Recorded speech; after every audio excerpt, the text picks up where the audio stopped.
va continuer le tour des filières, donc avec les bovins viande, donc Aurélie Blachon.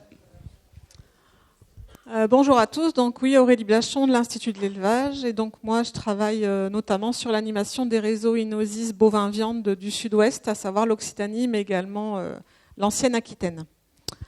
Donc j'ai procédé au même exercice que Yannick sur l'estimation des coûts de production de 2022 à partir des indices de matières premières.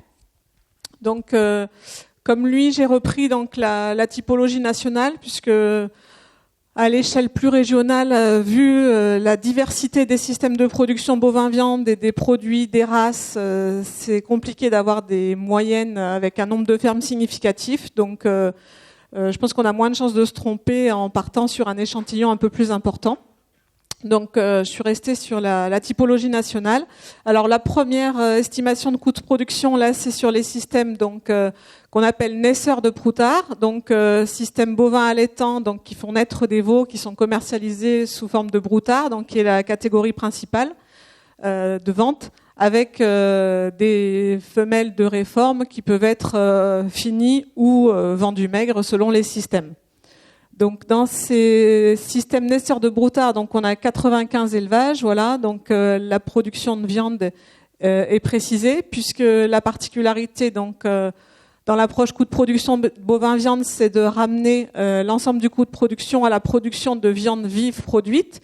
Donc c'est un peu moins facile qu'en bovin lait, puisque voilà, la production laitière elle est connue par tous.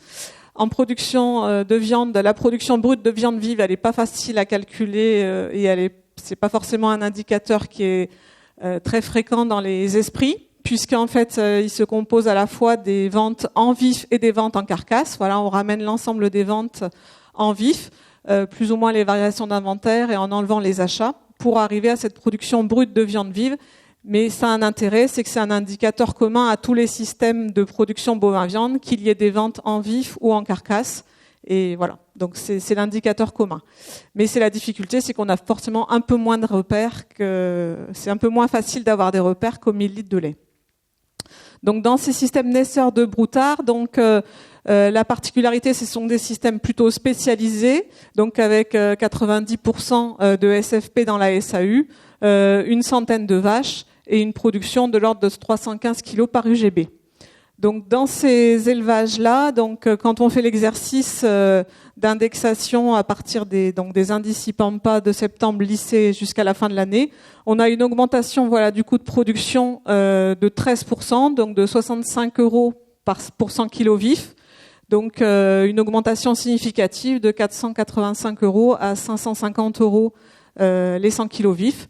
Et avec, comme on l'a vu précédemment, l'ensemble des postes de charge qui subissent une augmentation, et notamment les postes principaux d'alimentation, de mécanisation et de travail également. Donc ensuite, le même exercice, je l'ai fait donc pour les systèmes naisseurs et culture, c'est-à-dire vraiment des systèmes de production bovin-viande qui sont équilibrés entre l'atelier viande et l'atelier culture de vente, où là, on aura à peu près 50% de la surface de la SAU qui sera consacrée à la SFP, donc pour le troupeau, et 50 autres % en culture de vente, dont une partie de ces cultures peuvent être autoconsommées sur ces exploitations. Donc on va avoir là des exploitations d'un peu plus grande taille, avec un peu moins de vaches également, et une production de viande un peu plus importante dans ces troupeaux, puisqu'on a parfois un peu plus d'engraissement lié à la possibilité d'avoir des céréales en autoconsommation utilisées pour la finition des animaux.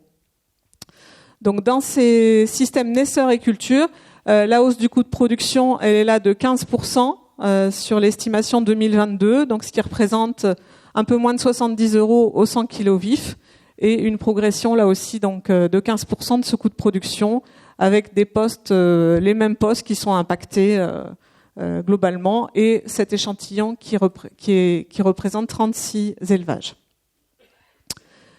Et enfin, j'ai fait l'estimation donc sur les systèmes naisseurs-engraisseurs de veaux.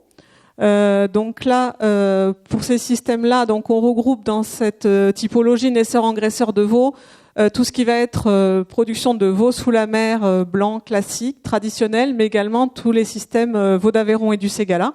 Donc effectivement, c'est pas les mêmes veaux, c'est pas le même produit, mais on a peu d'exploitation suivie dans ces systèmes-là, donc on regroupe ces systèmes ensemble, donc 18 élevages qui composent cet échantillon. Donc là, c'est des systèmes aussi qui sont plutôt spécialisés, 80% de la SFP, de la SAU étant SFP. Et dans ces systèmes-là, on voit qu'il y a une productivité du travail qui est un peu moins importante et une production de viande plus faible, liée donc à des animaux qui sont globalement plus légers. Et donc, ce qui fait que le coût de production, il est à un niveau plus élevé que ce qu'on a pu voir dans les systèmes Nesser. Voilà, et on passe de 748 € au 100 kg vif à 842, donc près de 94 € de hausse sur l'impact 2022 avec les prix indicés IPAMPA. Donc 13%. Donc on voit qu'on est entre 13 et 15% de hausse, quel que soit le système de production.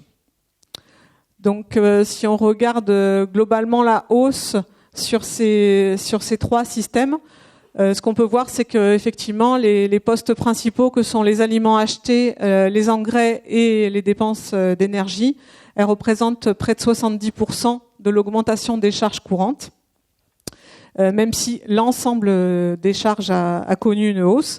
Mais ces trois postes principaux d'intrants pèsent lourd en fait dans cette augmentation des coûts de production, quel que soit le système.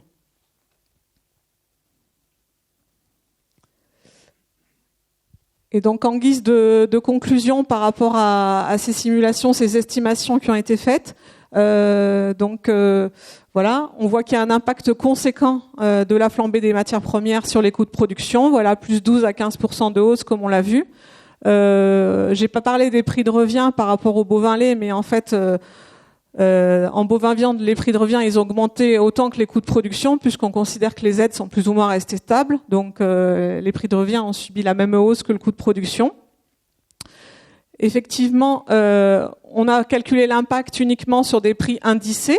Et donc, comme ça a été dit tout à l'heure par Gérard You, comme les ménages ont pu faire des restrictions sur leurs achats ou ont ajusté leur volume d'achat, les éleveurs ont aussi pu modérer et se sont adaptés en termes de niveau d'achat.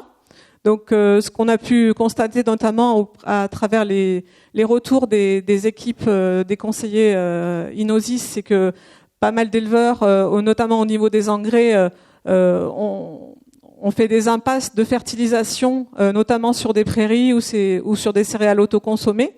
Ils fonctionnent souvent pour cette dépense d'engrais à dépense un peu constante. Ils ont une enveloppe à y mettre et quel que soit le prix, l'enveloppe elle est plus ou moins la même. Donc ça, dans nos estimations, on n'en a pas tenu compte. De la même façon, pour les aliments achetés, il y a pu avoir quelques économies de réaliser.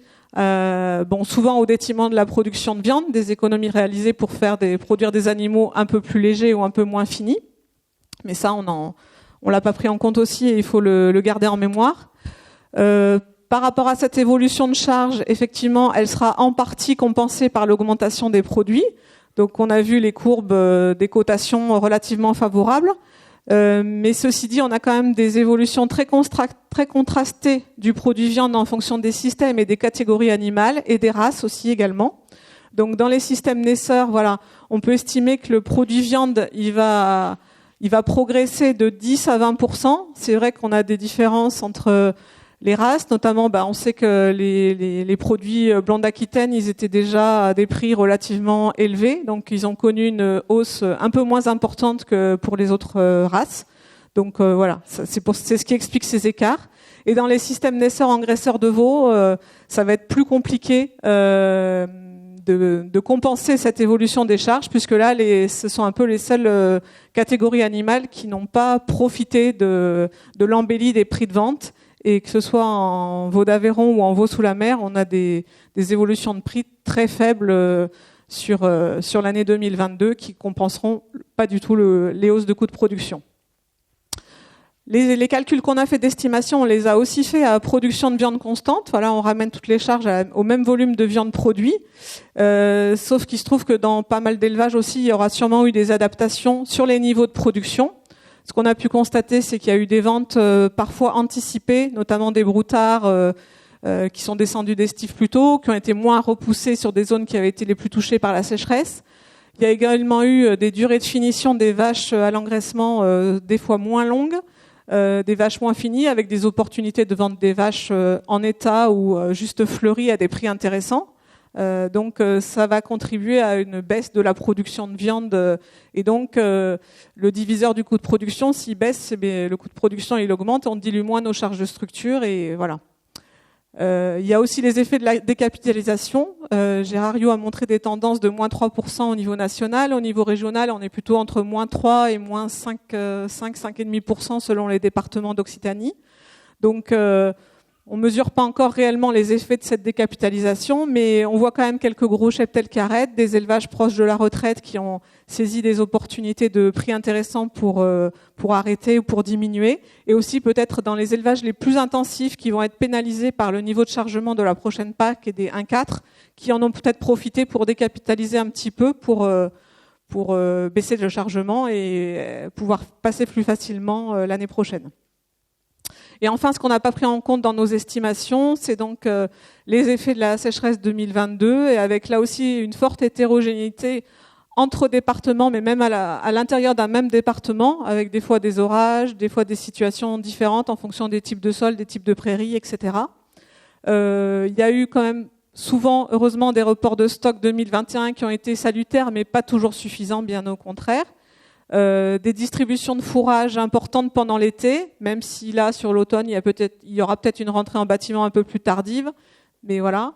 Des achats de fourrage ou d'aliments qui seront quand même souvent nécessaires dans les systèmes bovins-viande, qui ont parfois été anticipés par certains éleveurs, qui, dès la récolte, ont pu acheter du foin sur pied, voilà, faire des petits chantiers supplémentaires à moindre coût, alors qu'aujourd'hui, ceux qui font le compte à la rentrée en bâtiment de ce qu'ils vont avoir pour l'hiver et qui recherchent des achats aujourd'hui à des prix exorbitants, ça va être beaucoup plus compliqué.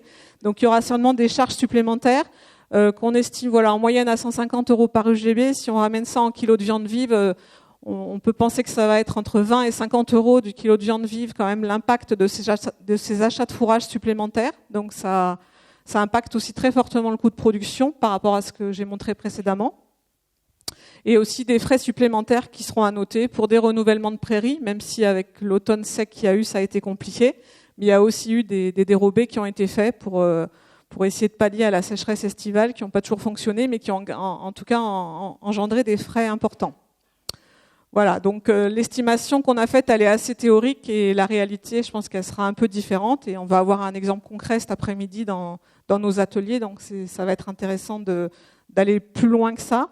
Et je pense qu'il y aura aussi beaucoup d'écarts entre les élevages en fonction de leur maîtrise technique, de la gestion du pâturage, et aussi des niveaux de trésorerie qui là jouent un rôle aussi important, puisque pouvoir acheter au bon moment avant que les prix ne montent, il faut avoir la trésorerie pour le faire, pour anticiper certains achats, et tous les éleveurs n'ont pas la même capacité à ce niveau-là. Merci.